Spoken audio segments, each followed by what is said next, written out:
नमस्कार, सभी स्टूडेंट्स का हमारे आज के सेशन में स्वागत है। नमस्कार। आज हम संपूर्ण उत्तर प्रदेश सामान्य ज्ञान को एक बहुत ही एग्जाम ओरिएंटेड तरीके से समझने की कोशिश करेंगे। जी, और ये सेशन खास तौर पर यूपीएसआई, यूपी पुलिस और होमगार्ड जैसी परीक्षाओं के लिए बहुत ही महत्वपूर्ण होने वाला है।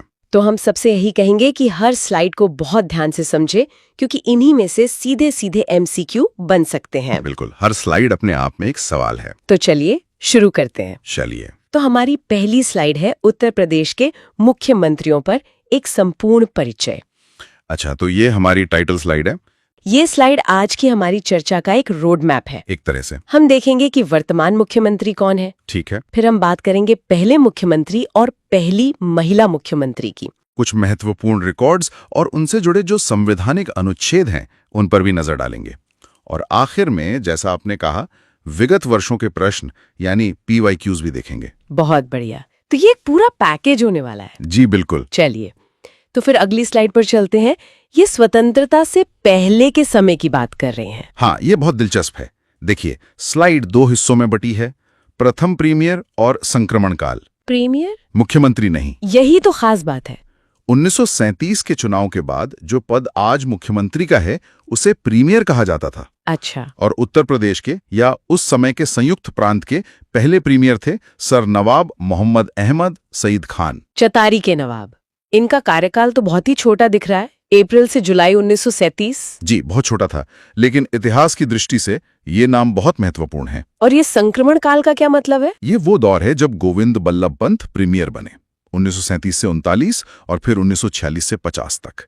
और फिर 26 जनवरी 1950 को जब संविधान लागू हुआ तो प्रीमियर पद मुख्यमंत्री बन गया। बिल्कुल, और पंत जी ही स्वतंत्र भारत में उत्तर प्रदेश के पहले मुख्यमंत्री बने। इस स्लाइड में नीचे एक एग्जाम अलर्ट बॉक्स भी है। इसमें कौन सा पॉइंट सबसे जरूरी है? देखिए, इसमें सबसे जरूरी बात यही है जो हमने अभी डिस्कस की कि आजादी से पहले मुख्यमंत्री को प्रीमियर कहते थे और पहले प्रीमियर नवाब छतारी थे। ये सवाल सीधे सीधे पूछा जा सकता है। ठीक है, तो ये नाम और ये शब्द प्रीमियर दोनों याद रखने हैं। जी, जिन्होंने प्रीमियर के तौर पर भी काम किया और फिर जब पद का नाम बदला तो वो ही स्वतंत्र भारत में उत्तर प्रदेश के पहले मुख्यमंत्री भी बने। एकदम सही पकड़ा आपने। वो एक तरह से उस बदलाव के प्रतीक थे और उनका कद सिर्फ यूपी तक सीमित नहीं था। वो बाद में देश के गृह मंत्री भी बने और उन्हें भारत के सर्वोच्च नागरिक सम्मान भारत रत्न से भी सम्मानित किया गया। उनकी एक मजबूत नींव रखने में बहुत बड़ी भूमिका थी। तो गोविंद बल्लभ पंत ने तो शुरुआत कर दी, लेकिन मुझे लगता है कि यूपी के राजनीति की असली तस्वीर तो तब बदलनी शुरू हुई होगी जब इस कुर्सी पर ऐसे लोग बैठे जिन्होंने सामाजिक और राजनीतिक पहले की इबारत लिखी। बहुत बढ़िया पॉइंट है। पंत जी के बाद तो अगला बड़ा नाम आता है सुचेता कृपलानी का। साल था 1963 और वो उत्तर प्रदेश की पहली महिला मुख्यमंत्री बनी। और ये सिर्फ यूपी के लिए ही नहीं बल्कि पूरे भारत के लिए एक मील का पत्थर था, क्योंकि वो देश की भी पहली महिला मुख्यमंत्री थी। उस दौर में ये वाकई एक बहुत बड़ी बात रही होगी। अच्छा, एक और बात, शुरू में तो कांग्रेस का ही दबदबा था। बिल्कुल। तो ये सिलसिला कब टूटा? मतलब पहले गैर कांग्रेसी मुख्यमंत्री कौन थे? ये सिलसिला टूटा 1967 में, जब चौधरी चरण सिंह मुख्यमंत्री बने। और ये सिर्फ एक मुख्यमंत्री का बदलना नहीं था। अच्छा। ये दशकों से चले आ रहे कांग्रेस के एकाधिकार को पहली सीधी चुनौती थी। यहीं से उत्तर प्रदेश में आप कह सकते हैं पिछड़े वर्गों और खास तौर पर किसानों की राजनीति ने एक नई आक्रामक शक्ल लेनी शुरू की, जिसका असर आज तक दिखता है। बिल्कुल, आज तक दिखता है। और इसी क्रम में एक और ऐतिहासिक पड़ाव आया 1995 में, जब मायावती उत्तर प्रदेश की पहली दलित महिला मुख्यमंत्री बनी। ये सामाजिक न्याय की राजनीति में एक बहुत बड़ी और प्रतीकात्मक घटना थी। तो अगर हम इस क्रम को याद रखें, पंत जी पहले सीएम, फिर कृपलानी जी पहली महिला, चौधरी चरण सिंह पहले गैर कांग्रेसी और मायावती जी पहली दलित महिला। एकदम, ये सिर्फ नाम नहीं है, ये यूपी की बदलती राजनीति की पूरी कहानी है। सबसे युवा मुख्यमंत्री या सबसे ज्यादा बार कौन बना? इसके लिए 3 नाम हमें याद रखने चाहिए। सबसे युवा मुख्यमंत्री बनने का रिकॉर्ड अखिलेश यादव के नाम है, जो 2012 में सिर्फ 38 साल की उम्र में सीएम बने थे। सबसे ज्यादा बार यानी 4 बार मुख्यमंत्री बनने का रिकॉर्ड मायावती के नाम है। और जहां तक बात है सबसे लंबे समय तक लगातार मुख्यमंत्री रहने की, तो ये रिकॉर्ड वर्तमान मुख्यमंत्री योगी आदित्यनाथ के नाम है। उत्तर प्रदेश इतना बड़ा राज्य है कि यहाँ के मुख्यमंत्री के फैसलों का असर पूरे देश पर पड़ता है। कौन से ऐसे मुख्यमंत्री रहे हैं जिनका प्रभाव राष्ट्रीय राजनीति पर सबसे गहरा रहा? इसमें तो कोई शक नहीं, इसीलिए तो कहते हैं कि दिल्ली का रास्ता लखनऊ से होकर जाता है। 2 मुख्यमंत्री तो ऐसे हुए जो सीधे यूपी की कुर्सी से देश के प्रधानमंत्री की कुर्सी तक पहुंचे। चौधरी चरण सिंह और वीपी सिंह। बिल्कुल, चौधरी चरण सिंह और विश्वनाथ प्रताप सिंह यानी वीपी सिंह। वीपी सिंह का कार्यकाल तो एक बड़े फैसले के लिए जाना जाता है, मंडल कमीशन। हाँ, प्रधानमंत्री बनने के बाद मंडल कमीशन की सिफारिशों को लागू करने का उनका फैसला भारतीय राजनीति में एक भूचाल ले आया था। उसने पिछड़े वर्गों की राजनीति को हमेशा के लिए बदल दिया। और जब वो यूपी के सीएम थे तब चंबल के बीहड़ों से डकैतों के सफाई के लिए भी उन्हें जाना जाता था। और कल्याण सिंह का कार्यकाल भी एक बहुत बड़ी राष्ट्रीय घटना से जुड़ा है। जी हाँ, कल्याण सिंह का नाम 6 दिसंबर 1992 को हुई बाबरी विध्वंस की घटना से जुड़ा है। उस समय वे मुख्यमंत्री थे। इस घटना के बाद उनकी सरकार को बर्खास्त कर दिया गया था। और उन्हें जेल भी हुई थी शायद। हाँ, अदालत की अवमानना के लिए उन्हें 1 दिन की जेल भी हुई थी। ये एक ऐसी घटना थी जिसने देश की राजनीति की दिशा ही बदल दी। अगली स्लाइड एक लिस्ट जैसी लग रही है। हाँ, ये एक कालक्रमानुसार सूची है, एक तरह की चीट शीट। इसमें एक तरफ वर्ष हैं और दूसरी तरफ मुख्यमंत्री और उनसे जुड़े मुख्य तथ्य। इसमें तो बहुत सारे नाम हैं, हमें किन पर खास ध्यान देना चाहिए? हमें खास तौर पर उन नामों पर ध्यान देना है जिनके आगे प्रथम लिखा हो, जैसे गोविंद वल्लभ पंत, पहले मुख्यमंत्री।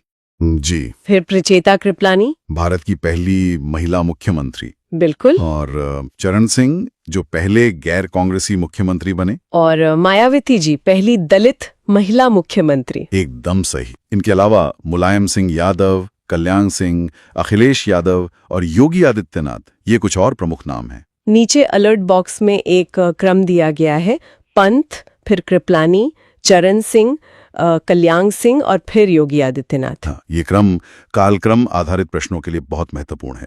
कई बार परीक्षा में मुख्यमंत्रियों को उनके कार्यकाल के अनुसार क्रम में लगाने के लिए कहा जाता है। समझ गई। तो इस चीट शीट से सभी प्रथम और मुख्यमंत्रियों का सही क्रम याद रखना है। जी बिल्कुल, यही इसका उद्देश्य है। चलिए अगली स्लाइड पर आते हैं। इसमें कुछ विशिष्ट तथ्य और रिकॉर्ड्स दिए गए हैं। हाँ, ये बहुत ही रोचक तथ्य हैं जो अक्सर परीक्षाओं में पूछे जाते हैं। स्लाइड पर 3 बॉक्स हैं, हर एक में एक अनोखा रिकॉर्ड है। पहले बॉक्स में त्रिभुवन नारायण सिंह का नाम है। जी, 1970 में जब वो मुख्यमंत्री बने तो वो उस समय ना तो विधानसभा के सदस्य थे और ना ही विधान परिषद के। अरे ऐसा कैसे हो सकता है? ये संवैधानिक रूप से संभव है, पर किसी को भी 6 महीने के अंदर किसी एक सदन की सदस्यता लेनी होती है। पर यह अपने आप में एक दुर्लभ मामला था। ठीक है। दूसरा नाम है नारायण दत्त तिवारी का। एनडी तिवारी, ये एकमात्र ऐसे राजनेता हैं जो 2 राज्यों के मुख्यमंत्री रहे। 2 राज्य कैसे? पहले उत्तर प्रदेश के और फिर जब 2000 में उत्तराखंड बना तो वो नए राज्य के भी मुख्यमंत्री बने। वाह, ये तो सच में एक अनोखा रिकॉर्ड है। और सबसे कम कार्यकाल? इसमें 2 नाम है। हाँ, इसमें जगदम्बिका पाल का नाम आता है, जिनका कार्यकाल 1 या 2 दिन का ही था, पर वो एक बहुत ही विवादित मामला था। अगर एक सामान्य स्थिति देखें तो राम नरेश यादव का एक कार्यकाल महज 13 दिन का था। नीचे एग्जाम अलर्ट में एक सवाल है कि किस सीएम ने उत्तराखंड का भी नेतृत्व किया? जी, और इसका सीधा जवाब है एनडी तिवारी। ये एक ऐसा सवाल है जो कई बार पूछा गया है, इसलिए ये 3 तथ्य परीक्षा के लिए बहुत ही महत्वपूर्ण है। ठीक है, ये तीनों रिकॉर्ड्स याद रहेंगे। चलिए अब अगली स्लाइड देखते हैं। ये उन मुख्यमंत्रियों के बारे में है जो लेखक भी थे या जिनके समय में बड़ी घटनाएं हुई। अच्छा, तो इसमें 2 हिस्से हैं, लेखक मुख्यमंत्री और महत्वपूर्ण घटनाएं। जी, लेखकों में सबसे प्रमुख नाम है चौधरी चरण सिंह का। किसानों के बहुत बड़े नेता। बिल्कुल, उन्होंने जमींदारी एबोलिशन और India's poverty and it's solution जैसी महत्वपूर्ण किताबें लिखी। उनकी पूरी राजनीति ही किसान हितैषी थी। और संपूर्णानंद? वो भी एक बहुत बड़े विद्वान और शिक्षक थे। अब आते हैं महत्वपूर्ण घटनाओं पर। इसमें कल्याण सिंह का नाम 6 दिसंबर 1992 की घटना से जोड़ा गया है। जी, बाबरी विध्वंस के समय वही उत्तर प्रदेश के मुख्यमंत्री थे और इस घटना के बाद उनकी सरकार को बर्खास्त कर दिया गया था। और वीपी सिंह? वीपी सिंह को 2 चीजों के लिए याद किया जाता है, मुख्यमंत्री के तौर पर डकैत उन्मूलन के लिए और बाद में प्रधानमंत्री के तौर पर मंडल कमीशन की सिफारिशें लागू करने के लिए। इसका एग्जाम अलर्ट तो बहुत सीधा है। 1992 में बाबरी विध्वंस के समय यूपी का सीएम कौन था? हाँ, और इसका जवाब है कल्याण सिंह। ये एक ऐसा सवाल है जो भारतीय राजनीति के हर छात्र को पता होना चाहिए। तो इस स्लाइड से ये याद रखना है कि किस मुख्यमंत्री का संबंध किस किताब या किस बड़ी घटना से है। बिल्कुल सही। अगला विषय है राष्ट्रपति शासन। ये तो बहुत जरूरी टॉपिक है। बहुत ज्यादा। उत्तर प्रदेश में इसका एक लंबा इतिहास रहा है। देखिए, स्लाइड पर 4 मुख्य बॉक्स हैं। पहला तो बता रहा है कि कुल 10 बार राष्ट्रपति शासन लगा है। जी, अब तक कुल 10 बार। पहली बार लगा था 25 फरवरी 1968 को। 1968 में। हाँ, और अंतिम बार यानी 10वीं बार लगा था 8 मार्च 2002 को। सबसे लंबा और सबसे छोटा कार्यकाल कब का था? सबसे लंबा राष्ट्रपति शासन 1992-93 में लगा था, बाबरी विध्वंस के बाद, लगभग 1 साल का। और सबसे छोटा अक्टूबर 1970 में, सिर्फ 17-18 दिनों के लिए। और इसका एग्जाम अलॉट क्या कहता है? ये सबसे महत्वपूर्ण प्रश्न पर जोर देता है। यूपी में पहली बार राष्ट्रपति शासन कब लगा? जी, जिसका जवाब है 1968। जी।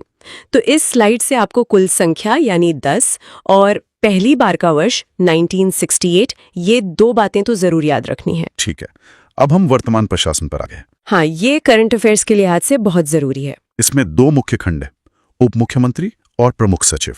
तो वर्तमान में 2 उप मुख्यमंत्री हैं, श्री केशव प्रसाद मौर्य और श्री ब्रजेश पाठक। जी बिल्कुल। और प्रशासन के शीर्ष पर मुख्य सचिव यानी चीफ सेक्रेटरी होते हैं, जो हैं श्री दुर्गा शंकर मिश्र, और उनके साथ अपर मुख्य सचिव के तौर पर श्री संजय प्रसाद भी हैं। और इनका कार्यालय लोक भवन लखनऊ में है। हाँ। इसका एग्जाम अलर्ट तो बहुत ही सीधा है। उत्तर प्रदेश में कितने उप मुख्यमंत्री हैं और उनके नाम? जी, क्योंकि ये पद और इनके नाम बदलते रहते हैं, तो करंट अफेयर्स के लिए ये जानना बहुत आवश्यक है। सही बात है। चलिए, अब आती है हमारी सारांश स्लाइड, एक नजर में। अच्छा, तो ये अब तक हमने जो भी पढ़ा उसका एक क्विक रिवीजन है। बिल्कुल। इसमें 3 बॉक्स हैं। प्रथम, रिकॉर्ड्स और राष्ट्रीय प्रभाव। तो प्रथम में है गोविंद बल्लभ पंत, पहले सीएम, सुचेता कृपलानी, पहली महिला सीएम, और मायावती जी, पहली दलित महिला सीएम। जी। रिकॉर्ड्स में है अखिलेश यादव, सबसे युवा, मायावती सर्वाधिक बार यानी 4 बार, और योगी आदित्यनाथ, जिनका सबसे लंबा निरंतर कार्यकाल रहा है। और राष्ट्रीय प्रभाव वाले बॉक्स में उन मुख्यमंत्रियों के नाम हैं जो प्रधानमंत्री भी बने। हाँ, चरण सिंह और वीपी सिंह। और जिन्हें भारत रत्न मिला वो थे गोविंद बल्लभ पंत। इस स्लाइड के नीचे एक बहुत अच्छी पंक्ति लिखी है, सफलता के लिए तथ्यों को बार बार दोहराएं। ये बिल्कुल सही सलाह है। रिवीजन ही सफलता की कुंजी है। ये स्लाइड अंतिम समय में तेजी से दोहराने के लिए एकदम सही है। तो अब समय है अपने ज्ञान को परखने का। विगत वर्षों के प्रश्न। जी, देखते हैं कि जो हमने पढ़ा है उससे सवाल हल होते हैं या नहीं। मैं एक एक करके प्रश्न पढ़ती हूँ। पहला प्रश्न, उत्तर प्रदेश की प्रथम महिला मुख्यमंत्री कौन थी? ये तो बहुत आसान है, सुचेता कृपलानी।